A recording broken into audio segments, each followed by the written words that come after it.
عیسی را با مهر شفا داد و افرمود او زیست و مرد تا آزادم سازد.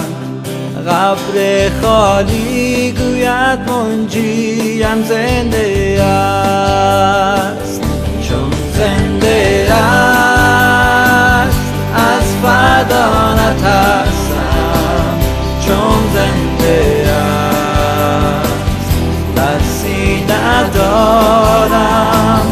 چون دانم آینده در دستهای اوست و زیستن ارزش دارد چون او زنده است. روزی که من از نهر موت بگذرم، رنجهایم به پایان میرسد، چون پس از مرگم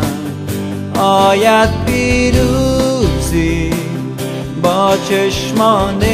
خود بینم عیسی زنده است، چون زنده است از فردا نترسم، چون زنده است ترسی ندارم، چون دانم آینده در دستهای و زیستن ارزش دارد چون او زنده است. به زودی عیسی به جهان باز آید،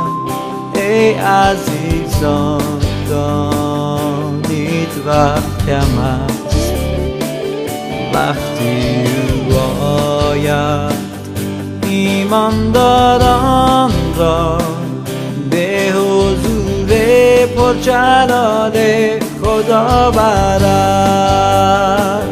چون زنده است از فردا نترسم، چون زنده است ترسی ندارم،